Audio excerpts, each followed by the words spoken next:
সিঙ্গাপুরের বিপক্ষে মাঠে নেমেছে হামজা সৌমিত্রা। ম্যাচ দেখতে দর্শকপূর্ণ জাতীয় স্টেডিয়াম, নিরাপত্তা বেষ্টনী ভেঙে ভেতরে ঢোকার চেষ্টা, সবার প্রত্যাশা বাংলাদেশের জয়। আমরা এই দলটাকে নিয়ে বিশ্বকাপে যেতে চাই ইনশাআল্লাহ। ক্রিকেটের দিন শেষ, ফুটবলে বাংলাদেশ। কোনো কিছু জানি না, আজকে আমরা জিততেই হবে, আর কিছু আমরা চাই না। যুক্তরাজ্যে প্রথম দিনেই ডক্টর ইউনূসের নানা কর্মসূচি, তারেক রহমানের সাথে বৈঠক হতে পারে টার্নিং পয়েন্ট, জানালেন ফখরুল। চলমান রাজনৈতিক সংকট নিরসনের আশাবাদ। অনেক সমস্যার সমাধান হয়ে যেতে পারে এবং অনেকগুলো সহজ হয়ে যেতে পারে, নতুন ডাইমেনশন সৃষ্টি হতে পারে। সবার মতামতেই হতে হবে করিডোরের মতো ভূ রাজনৈতিক সিদ্ধান্ত, বলছেন বিশ্লেষকরা। রোহিঙ্গা সংকট সমাধানে সরকারের উদ্যোগ প্রকাশের তাগিদ। কোনো কথার সাথে কোনো কথার মিল নাই, এক ধরনের পরস্পর বিরোধিতা করেছেন তারা। মিয়ানমারের সাথে আমাদের সম্পর্ক বিষয়, জাতিসংঘের সাথে আমাদের সম্পর্ক বিষয়, কাজে এই বিষয়গুলো সম্পর্কে কিন্তু স্পর্শকাতরতা আছে এবং সেই ক্ষেত্রে আছে বলেই সেগুলো নিয়ে পরিষ্কার করা উচিত। সিরাজগঞ্জের রবীন্দ্র কাছারি বাড়িতে হামলা ভাঙচুর, দায়িত্বরত কর্মচারীদের মারধর, দর্শনার্থী লাঞ্ছিতের প্রতিবাদে বিক্ষোভ মিছিল।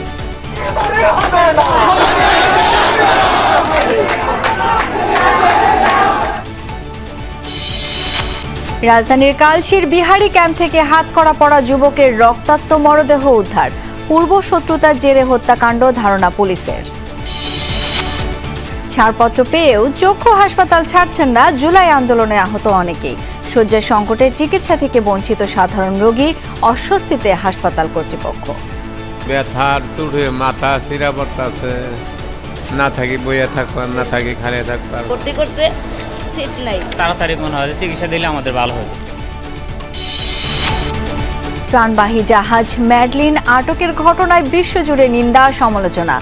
গ্রেটা থুনবার্গ সহ 4 স্বেচ্ছাসেবীকে ফেরত পাঠালো ইসরায়েল, বাকি 8 জনের অস্বীকৃতি। এশিয়ান কাপ বাছাইয়ে সিঙ্গাপুরের বিপক্ষে মাঠে নেমেছে বাংলাদেশ। লাল সবুজ জার্সিতে অভিষেক হয়েছে সৌমিত সোমের।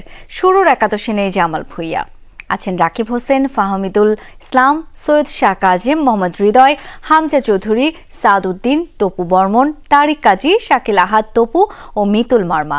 টানা 6 ম্যাচ জয়হীন থাকা সিঙ্গাপুর সবশেষ মালদ্বীপকে হারিয়েছে 3-1 গোলে। 1 বছর পর ফিরে জোড়া গোলে প্রত্যাবর্তন রাঙিয়েছেন দলটির বড় তারকা ফান্দি, আর 2 উইংয়ে আক্রমণ সাজাচ্ছেন গ্লে, কে ও হ্যারি স্টুয়ার্ট। এর আগে 1973 সালে প্রথম মুখোমুখি দেখায় সিঙ্গাপুরের বিপক্ষে ড্র করেছিল বাংলাদেশ। এরপর 2015 সালে সবশেষ দেখায় 2-1 গোলে হেরেছে বাংলাদেশ।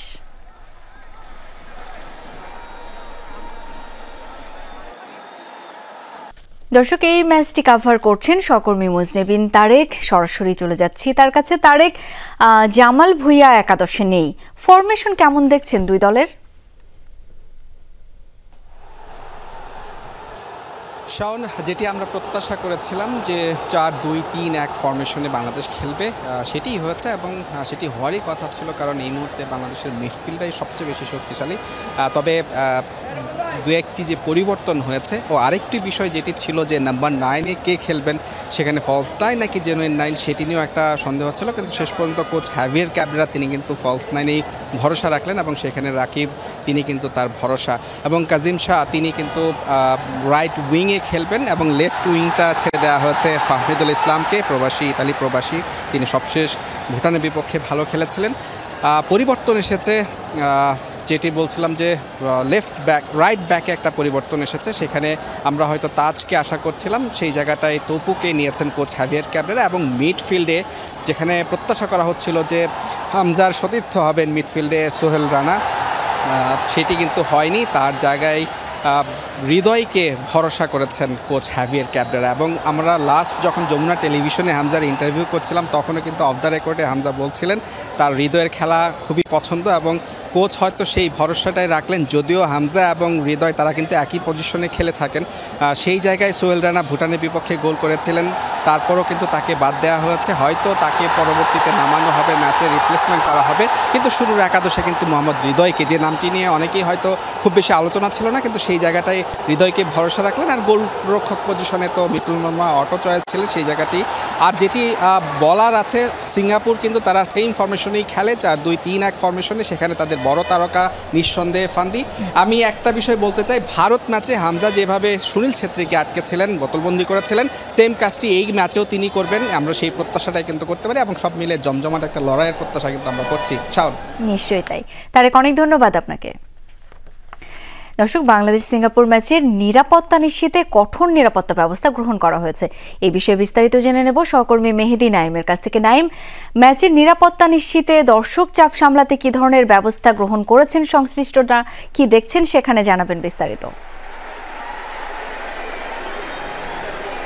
আসলে আজকে এমন একটা পরিস্থিতি জাতীয় স্টেডিয়ামে, নিরাপত্তা ব্যবস্থা এখন পর্যন্ত সন্তোষজনক। আমরা দেখেছি যে স্টেডিয়ামের 2-1টা গেট হয়তো ভেঙে দর্শকরা প্রবেশের চেষ্টা করেছিলেন, যেটা কিনা পরবর্তীতে নিয়ন্ত্রণে আনা গিয়েছে। কিন্তু যেটা সবচেয়ে বড় খবর সেটা হচ্ছে মাঠে হয়তো 1000-20 দর্শক আছে, কিন্তু মাঠের বাইরে আমার ঠিক পেছনে দেখুন এরকম কিন্তু হাজারো দর্শক অপেক্ষা করছে বাংলাদেশের খেলা দেখার জন্য। তারা অনেকেই সময় মতো টিকিট নিয়ে মাঠে প্রবেশ করতে পারেনি। অনেকেই হয়তো বাংলাদেশের যে মাঠে যে দর্শকদের উন্মাদনা, সেই উন্মাদনাটা দেখতে বা সেই সাউন্ড শুনতে, সেই অ্যাটমসফিয়ার ফিল করতে আসছে। আমি একটু কথা বলবো কয়েকজন দর্শকের সঙ্গে। আমরা দেখতে পাচ্ছি কয়েকজন কিন্তু টিকিট নিয়ে দাঁড়িয়ে আছেন, আইনশৃঙ্খলা বাহিনী তাদেরকে ঢুকতে দিচ্ছে না। তারা অনেক কাকুতি মিনতি করছে, রিকোয়েস্ট করছে যে আমাকে একটু ঢুকতে দিন। হয়তো নানা কারণে তারা সময় মতো ঢুকতে পারেনি, তাদেরকে ঢুকতে দেয়া হচ্ছে না। তারা আশা ছাড়েননি, তারা চেষ্টা করছেন। আমরা একটু কথা বলবো। আসলে এই যে সাউন্ডটা পাচ্ছেন এই জাতীয় স্টেডিয়ামে, যেটা 5 বছর পাওয়া যায়নি, কেমন লাগছে? খেলা তো দেখতে পারতাম, বাইরে একটা প্রজেক্টর দিলে অনেকটা ভালো হইতো সবার জন্য। আমরা যদি দেখতে পারতাম, তার মধ্যে সুবিধা আছে, কিন্তু আমরা দেখতে পারতেছি না খেলাটা। ফ্যানজোন কিন্তু ওইদিকে আছে, বড় প্রজেক্টরে খেলা দেখা যাচ্ছে। টিকিট পরবর্তীতে টিকিট যেন সুবিধা মতো আরো কাটা যায় বা এই ব্যবস্থাগুলো যেন ভালো মতো করা যায়, সে বিষয়টা নিশ্চয়তা চান কিনা? অবশ্যই অবশ্যই। বাংলাদেশে নিশ্চয়তা দিতে পারবে না কেউ। বাংলাদেশে ভাই আর টিকিটের নিশ্চয়তা কেউ দিতে পারবে না। সব জায়গায় এদের পাবলিসিটিরা টিকিট আগে ব্ল্যাকে দিবে। আজকে আপনার 400 টাকার টিকিট 2500 টাকা একজন বলতেছে, যদি 2500 টাকা দেন তাহলে নিতে পারেন, নাহলে হবে না। তারা যদি টিকিট পায় তাহলে সাধারণ জনগণ কেন টিকিট পায় না? আপনি এটা বলেন। দর্শকের চাওয়াও কিন্তু খুব সাধারণ। তারা অনেকেই দাবি করছেন যে ব্ল্যাকে টিকিট বিক্রি হচ্ছে, কিন্তু তারা খেলা দেখতে পাচ্ছেন না। নিরাপত্তার বিষয় নিয়ে এখন পর্যন্ত যে আইনশৃঙ্খলা বাহিনী আছেন তারা কিন্তু খুবই সজাগ এবং প্রতিটা গেটে স্টেডিয়ামের কিন্তু আইনশৃঙ্খলা বাহিনী অবস্থান করছে। কোনোভাবেই এখন পর্যন্ত কোনো অপ্রীতিকর ঘটনা ঘটেনি। বাংলাদেশ আজকে ম্যাচ জিতবে এবং সবাই খুশি মনে বাড়িতে যাবে। বাংলাদেশের ম্যাচ জিতলেই কিন্তু আসলে তাদের যে আক্ষেপ সেটা কিন্তু দূর হয়ে যাবে। জাতীয় স্টেডিয়াম থেকে এই ছিল আমার কাছে সবশেষ। ফিরছি স্টুডিওতে। অনেক ধন্যবাদ মেহেদি নাইম আপনাকে। উৎসবের মঞ্চে পরিণত হয়েছে জাতীয় স্টেডিয়াম। বাংলাদেশের ফুটবলের প্রতি ভক্তদের এমন ভালোবাসায় প্রমাণ দিচ্ছে ফুটবলের নতুন জোয়ারের। হামজা সমিতদের খেলা দেখতে হাজার হাজার দর্শকের ভিড়। সবার প্রত্যাশা বাংলাদেশের জয়।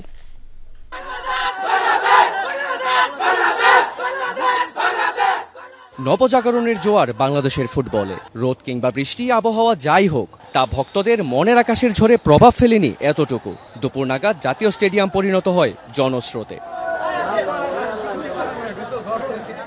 উপলক্ষ এএফসি এশিয়ান কাপ বাছাইয়ে বাংলাদেশের প্রথম হোম ম্যাচ। হামজা সমিতদের আসার পর সিঙ্গাপুরের বিপক্ষে এই ম্যাচ নিয়ে ফুটবল প্রেমীদের প্রত্যাশা আকাশ ছোঁয়া। এই ম্যাচকে কেন্দ্র করে ফুটবল ভক্তদের যে উন্মাদনা, তারই প্রমাণ মিলেছে জাতীয় স্টেডিয়ামের প্রবেশ গেটগুলোতে।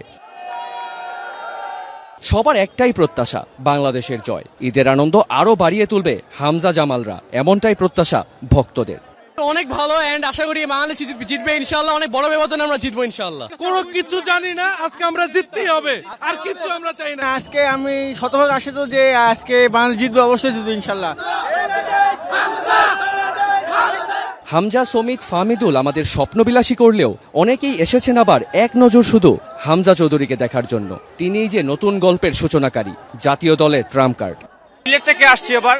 সিলেটের স্টার বয় হামজা আছে, সাদউদ্দিন আছে, তাজউদ্দিন আছে, সামিদ সোম। আমরা এক্সাইটেড। হামজা হামিদুল আজকে গোল পেতেই চাই আমরা তাদের কাছ থেকে। টিকিট নিয়ে হাহাকার থাকলেও শৃঙ্খলাভাবেই মাঠে ঢুকতে দেখা গেছে শিশু থেকে বৃদ্ধদের। নিরাপত্তার কড়াকড়ি থাকলেও বিরক্তির রেশ ছিল না এতটুকু। লাল সবুজ দলটার লালবাস যখন জাতীয় স্টেডিয়ামে, তখন রীতিমতো ফুটবল উৎসবে মাতোয়ারা stadium.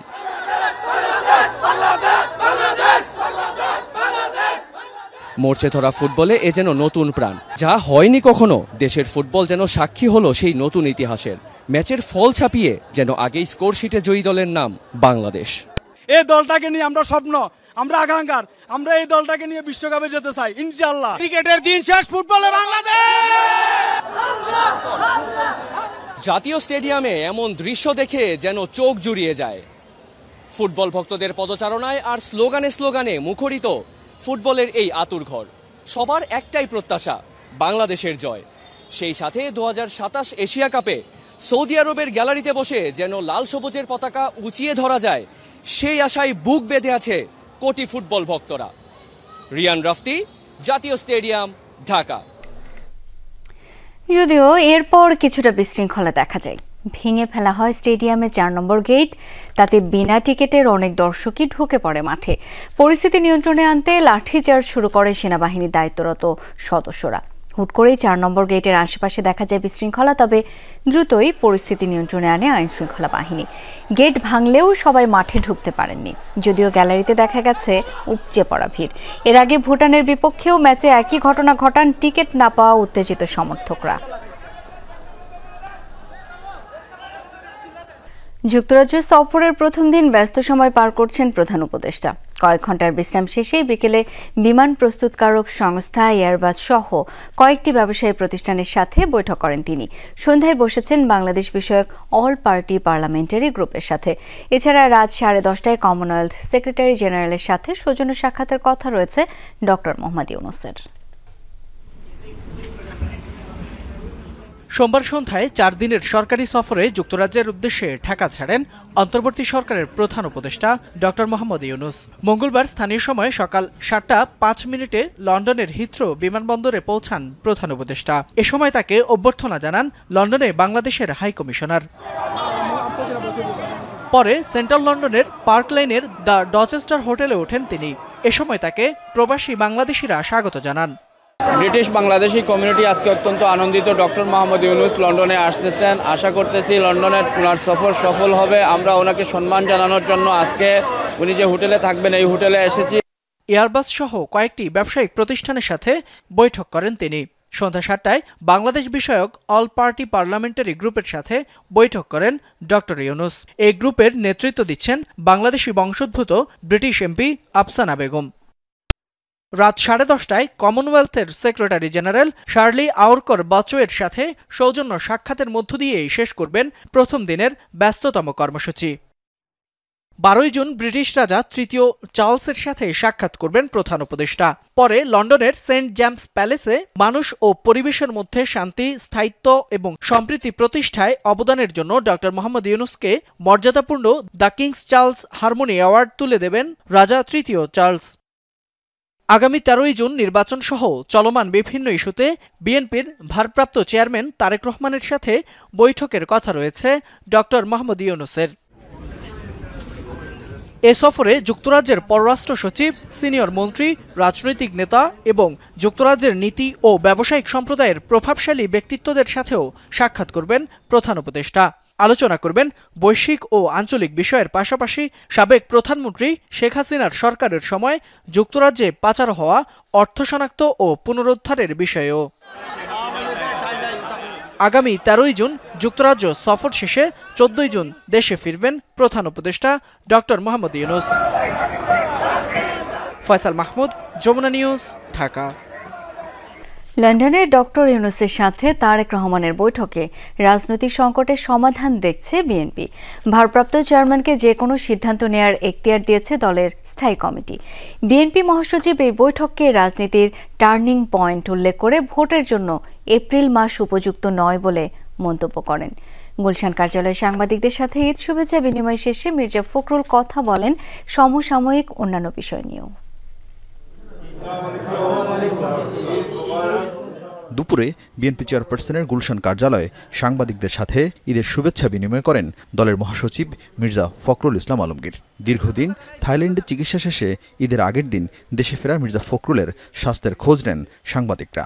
I am quite hopeful, আর এমনি জেনারেল হেলথ যা ছিল তাই আছে। পরে মির্জা ফখরুল কথা বলেন শুক্রবার সকালে লন্ডনে হতে যাওয়া ডক্টর ইউনূসের সাথে তারেক রহমানের বৈঠক নিয়ে।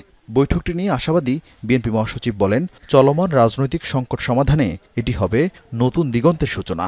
এটা একটা টার্নিং পয়েন্ট হতে পারে আপনার কি, যদি সবকিছু সঠিকভাবে চলে অনেক সমস্যার সমাধান হয়ে যেতে পারে এবং অনেকগুলো সহজ হয়ে যেতে পারে, নতুন ডাইমেনশন সৃষ্টি হতে পারে।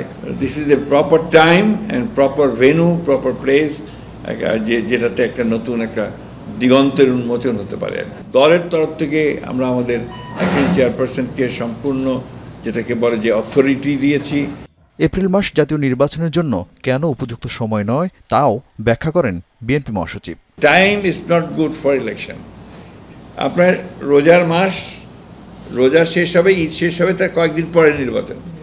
আপনি ভাবেন গোটা রোজার মাসটা ক্যান্ডিডেটদের কি অবস্থা হবে, পলিটিক্যাল ওয়ার্কারদের কি অবস্থা হবে। আমি তো নিজে এখনই চিন্তিত যে প্রত্যেক দিন আমাকে ইফতার পার্টি করতে হবে। অনেকে চিৎকার করি আমরা সবাই যে আপনার অর্থের কমাতে হবে এবং কমাতে হবে, এটা তো বাড়বে। This number one. Number two, গরম, প্রচণ্ড গরম সেই সময়। জাতীয় ঐক্যে গুরুত্ব দিয়ে মির্জা ফখরুল অন্তর্বর্তী সরকারকে তত্ত্বাবধায়ক সরকারের মতো কাজের পরিধি সীমিত করার পরামর্শ দেন। দলীয় নীতি অনুযায়ী বিএনপি সংস্কারের প্রস্তাবে সমর্থন দিচ্ছে বলেও জানান তিনি। আপনি কালকে নির্বাচন করতে পারেন, আমরা কালকে রেডি। কারণ হচ্ছে বিএনপি নির্বাচনের দল, এটা নির্বাচন করেই ক্ষমতায় যেতে চায়। এই যে আপনার অনেকেই, ভাই আমি তো বিপ্লবী দল নই। জাতীয় পার্টিকে নিষিদ্ধের দাবি নিয়ে মতামত জানান বিএনপি মহাসচিব। কথা বলেন আওয়ামী লীগবিহীন ভোট নিয়েও। আওয়ামী লীগ তো নাই, আওয়ামী লীগ বিশ্বাস করে পার্টি হিসেবে যে গণতন্ত্রকে গণতন্ত্রের মতো চলতে দেওয়া উচিত। এছাড়া তারেক রহমানের দেশে ফেরা নিয়ে আশার কথা জানান মির্জা ফখরুল। ঈদ মোবারক again. Arifin Shakil, Jamuna News, Dhaka. Corridor ইস্যুতে সরকারের দায়িত্বশীলদের ভিন্ন ভিন্ন বক্তব্য বিভ্রান্তি তৈরি করেছে বলে মনে করেন বিশ্লেষকরা। কারো কারো মত, প্রধান উপদেষ্টার সবশেষ বক্তব্যেও বিষয়টি পুরোপুরি পরিষ্কার হয়নি। সাধারণ মানুষ ও রাজনৈতিক দলগুলোকে আস্থায় আনতে বিষয়টি স্পষ্ট করা উচিত। রোহিঙ্গা সংকট সমাধানে সরকারের কোনো উদ্যোগ থাকলে তাও প্রকাশ করা উচিত। রোহিঙ্গা সংকট বাংলাদেশের অন্যতম বড় গলার কাটা। রাখাইনে বিদ্রোহীদের শক্ত অবস্থান তা আরও বাড়িয়েছে। রাজপথ থেকে গণমাধ্যমের আলোচনার টেবিলেও বিতর্কের ঝড় তুলেছে মানবিক করিডোর। পক্ষে বিপক্ষে ভূ রাজনীতির সমীকরণ নিয়ে চলছে চুলচেরা বিশ্লেষণ।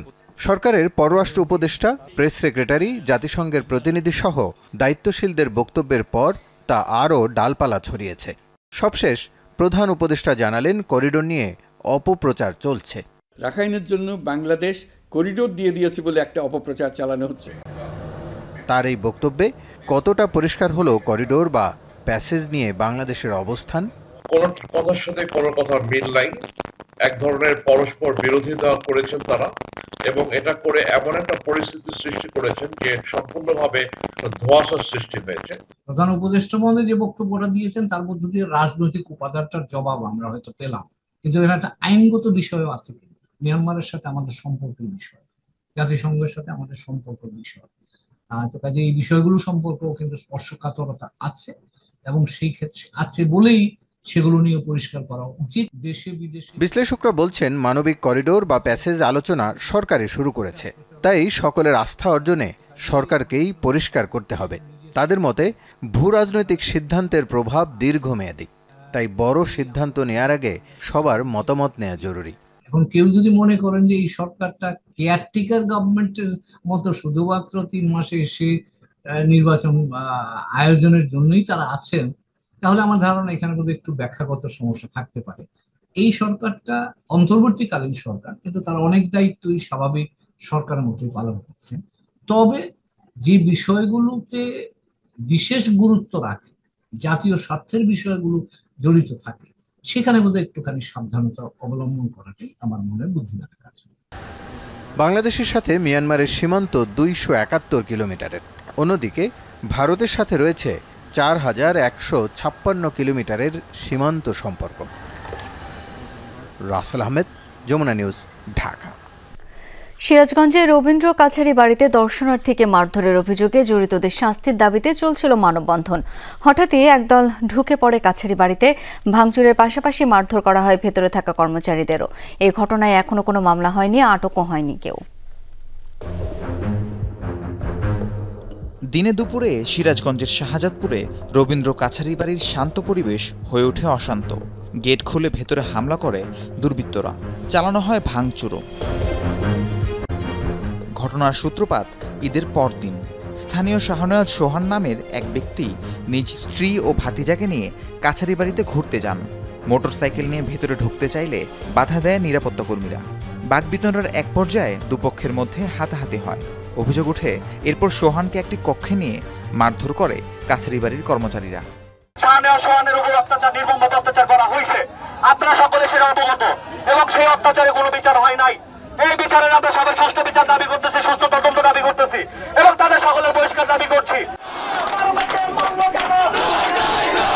এই ঘটনায় আজ দুপুরে প্রেস ক্লাবের সামনে দর্শনার্থীদের উপর হামলা ও মারধরে জড়িতদের শাস্তির দাবিতে মানববন্ধন কর্মসূচি পালন করে স্থানীয়রা। এরপর উপজেলা নির্বাহী কর্মকর্তার কাছে স্মারকলিপিও দেওয়া হয়। কাছারি বাড়ির সামনে দিয়ে যাওয়ার সময় কয়েকজন ঢুকে যায় ভেতরে। ভাঙচুরের পাশাপাশি মারধর করা হয় কর্মচারীদের। এর পরের দিন ওই মোটরসাইকেলের টিকিট নিয়ে আমাদের মোটরসাইকেলে ঢোকায় প্রবেশ করাই, ওই প্রবেশ টিকিটের মধ্যে আমার টাকা লিখে দিতে হয়, নাহলে কার মোটরসাইকেল নিয়ে বের করবে এটা তো বোঝা যায়। আমাদের সব অফিসে রেজিস্টার নেই, বের করে নিয়ে দেওয়ার সময় ওনার কাছে টিকিটটা পাওয়া যাবে, আপনার মোটরসাইকেলের নাম্বারটা মিলাই দিতে টিকিট পাবেন, ওই টিকিট দিতে ব্যর্থ হয়। ওটা নিয়ে খবর পেয়ে ঘটনাস্থলে গিয়ে পরিস্থিতি নিয়ন্ত্রণে আনে পুলিশ। অভিযোগ পেলে ব্যবস্থা নেওয়ার আশ্বাস দিলেন পুলিশ কর্মকর্তা। একটা দর্শনার্থী ঢুকছিল, এটা নিয়ে তাদের সাথে যারা গেটে থাকে তাদের সাথে একটা কথা কাটাকাটি হয়, মানে তর্ক বিতর্ক হয়। এই ঘটনার ধরে আজকে কয়েকজন লোকজন তার বাড়িতে কাস্টোডিয়ানের রুম আছে, সেই রুমে জানলা গ্লাস টাস ভাঙচুর করছে। পরে আমরা নিয়ন্ত্রণ পুলিশ পাঠাইছে, পরিস্থিতি নিয়ন্ত্রণে আসে। ওই অভিযোগ পাইলে আমরা তো ব্যবস্থা নেওয়া হবে। রবীন্দ্রনাথের স্মৃতি বিজড়িত কাছারি বাড়িতে হামলা ভাঙচুরের ঘটনার তীব্র প্রতিবাদ জানিয়েছে রবীন্দ্র ভক্ত অনুরাগীরা। রাহিম সারোয়ার, যমুনা নিউজ। রাজধানী কালশিতে বিহারি ক্যাম্প থেকে এক যুবকের গলা কাটা মরদেহ উদ্ধার করেছে পুলিশ। এ সময় তার হাতে ছিল হাতকড়া। নিহতের নাম রাকিবুল ইসলাম সানি ওরফে পেপার সানি। পুলিশের প্রাথমিক ধারণা মাদক ব্যবসার পূর্বশত্রুতার জেরেই এই হত্যাকাণ্ড।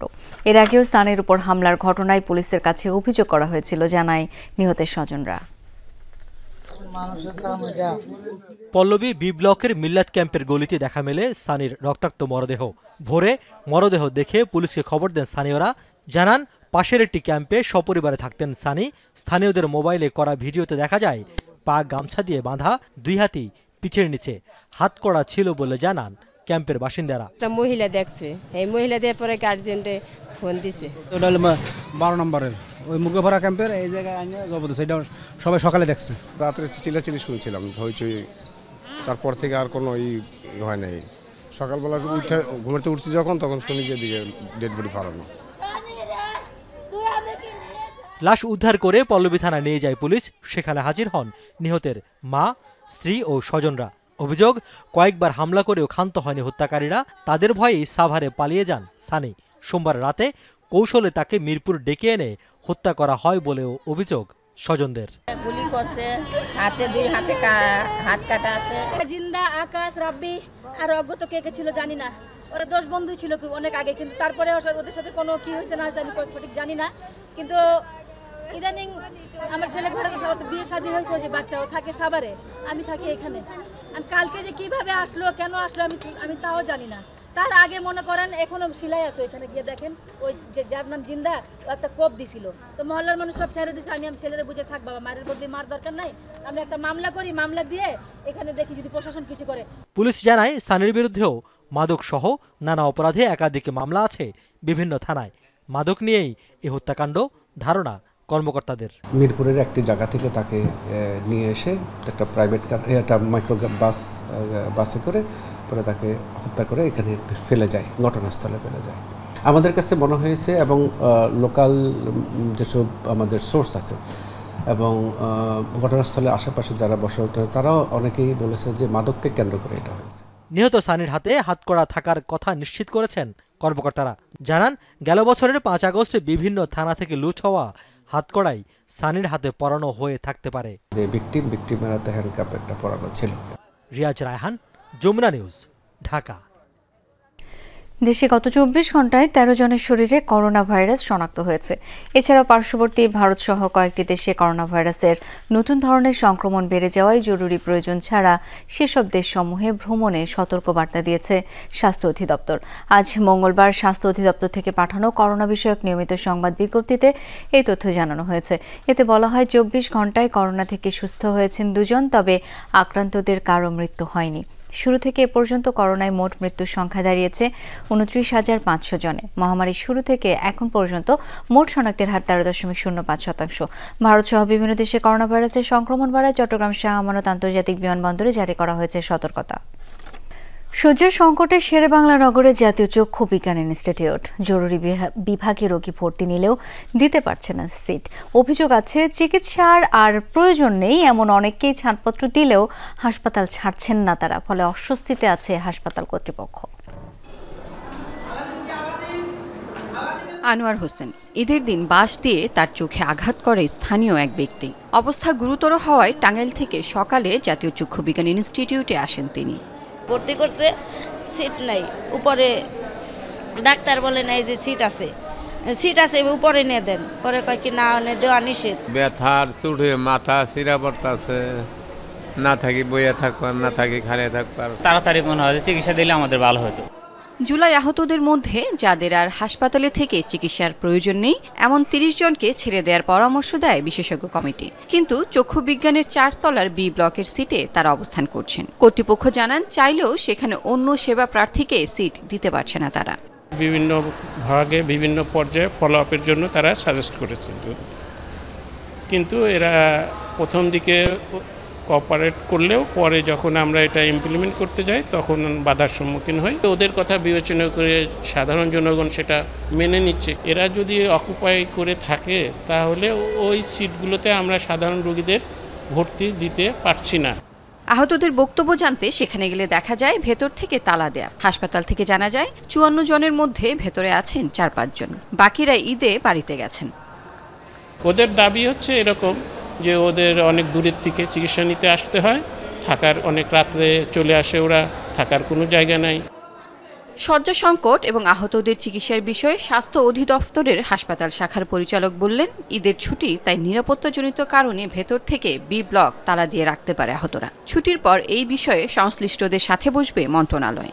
ওদের ব্যাপারে একটা হঠাৎ সিদ্ধান্ত নেওয়া যায় না, কিন্তু হয়তো আমাদের উপস্থিত ম্যাডাম বা আরো যারা অন্যান্য আন্তঃ মন্ত্রণালয়ের সঙ্গে বসে সিদ্ধান্ত নেওয়া হবে। কিন্তু তাদেরকে যথাযথভাবে মানে আমি এখান থেকে চলে গেলে তার কষ্ট না পায়, সাফার না করে সেটা ইনশিওর করেই ছাড়া হবে। কর্তৃপক্ষ জানিয়েছেন শনিবার পুরোদমে চালু হবে চক্ষু বিজ্ঞান institute. Lovely Bithi, Jamuna News, Dhaka. Greta Thunberg সহ ত্রাণবাহী জাহাজ ম্যাডলিনের 4 স্বেচ্ছাসেবীকে নিজ দেশে ফেরত পাঠালো ইসরায়েল। তবে 12 স্বেচ্ছাসেবকের মধ্যে 8 জনই দেশে ফিরতে রাজি হননি। ডিপোর্টেশন পেপারে স্বাক্ষর করেননি তারা। ইসরায়েলি কর্তৃপক্ষ জানায় স্বেচ্ছায় দেশে ফিরতে না চাওয়ায় আটক রাখা হয়েছে তাদের। মঙ্গলবারের মধ্যে আদালতে তোলা হতে পারে সেই তালিকায় 5 ফরাসি নাগরিককে। ভিন্ন ভিন্ন ফ্লাইটে ইসরায়েল থেকে স্বেচ্ছাসেবীদের নিজ দেশে পাঠানো হবে। এরই মধ্যে ফ্রান্সগামী একটি বিমানে তুলে দেওয়া হয়েছে থুনবার্গকে। সেখান থেকে নিজ দেশ সুইডেনে ফেরত পাঠানো হবে তাকে। ইসরায়েলি পররাষ্ট্র মন্ত্রণালয় তার একটি ছবি প্রকাশ করেছে। ফিলিস্তিনি বংশোদ্ভূত ফরাসি নাগরিক এবং ইউরোপিয়ান পার্লামেন্টের সদস্য রিমা হাসানকে প্রবেশ করতে দেওয়া হয়নি ইসরায়েলে। তাকে অবিলম্বে ফেরত পাঠানো হচ্ছে নাকি আটক রাখা হবে তা এখনও অস্পষ্ট। গাজা অভিমুখী আলোচিত ত্রাণবাহী জাহাজ ম্যাডলিনকে আটকের ঘটনায় ইসরায়েলের বিরুদ্ধে বিশ্বজুড়ে উঠেছে তীব্র নিন্দা, সমালোচনার ঝড়। গাজা অভিমুখে ত্রাণবাহী জাহাজ নিয়ে 12 মানবাধিকার কর্মীর যাত্রাকে সেলফি ইয়ট বলে বিদ্রূপ করা তেল আবিবকে তুলোধুনো করা হচ্ছে সামাজিক যোগাযোগ মাধ্যমে। এদিকে আটককৃত ত্রাণবাহী জাহাজ ম্যাডলিনে থাকা মানবাধিকার কর্মীদের 6 জনই ফরাসি নাগরিক। তাই তেল আবিবের বিরুদ্ধে বিশাল প্রতিবাদ সমাবেশের আয়োজন করা হয় প্যারিসে। ক্ষোভ প্রকাশ করেছেন ফরাসি প্রেসিডেন্ট ইমানুয়েল ম্যাক্রন। জাহাজ আটকের ঘটনাকে আন্তর্জাতিক আইনের লঙ্ঘন আখ্যা দিয়েছে ইরান, যুক্তরাজ্য, ব্রাজিল, আয়ারল্যান্ড সহ বিভিন্ন দেশ। সামাজিক যোগাযোগ মাধ্যমে গাজায় চলমান অভিযানে বিভিন্ন সময় ইসরায়েলি সেনাদের তোলা সেলফি পোস্ট করে ক্যাপশনে জুড়ে দেওয়া হচ্ছে সেলফি জেনোসাইড এবং ওয়ার ক্রাইম সেলফি হ্যাশট্যাগ। অস্ট্রিয়ার একটি হাই স্কুলে বন্দুকধারীর হামলায় কমপক্ষে 10 জন নিহত, গুরুতর আহত অবস্থায় হাসপাতালে ভর্তি আরও 30 জন। মঙ্গলবার স্থানীয় সময় সকাল 10টায় দেশটির দ্বিতীয় বৃহত্তম শহর গ্রাজে ঘটে এই মর্মান্তিক ঘটনা। নিহতের তালিকায় রয়েছে সন্দেহভাজন আততায়ীও। তাকে স্কুলের বাথরুমে মৃত অবস্থায় পাওয়া যায়। স্থানীয় গণমাধ্যমের দাবি, পুলিশের অভিযানের পর আত্মহত্যা করে ওই ব্যক্তি। পুলিশ জানায়, হামলার খবর পেয়ে বিশেষ অভিযান পরিচালনা করে কোবরা ইউনিটের বিশেষ নিরাপত্তা বাহিনী। বর্তমানে পরিস্থিতি শান্ত রয়েছে বলে দাবি করে পুলিশ। তবে হামলাকারীর পরিচয় কিংবা কারণ সম্পর্কে স্পষ্ট তথ্য জানায়নি প্রশাসন। ইউক্রেনীয় শহর ওডেসায় ভয়াবহ ড্রোন হামলা চালিয়েছে রাশিয়া। সোমবার রাতভর চলে এই আক্রমণ। আগ্রাসনের শিকার হয় একটি জরুরি চিকিৎসা কেন্দ্র, প্রসূতি হাসপাতাল ও আবাসিক ভবন। এতে প্রাণ হারিয়েছেন 2 জন, আহত আরও 9 জন। রাজধানী কিয়েভেও হামলা চালায় পুতিন বাহিনী। এতে ক্ষতিগ্রস্ত হয় বেশ কয়েকটি ভবন। শহরের 10টি জেলার মধ্যে 7টিতে চলে এই আগ্রাসন। আহত হয় বহু মানুষ।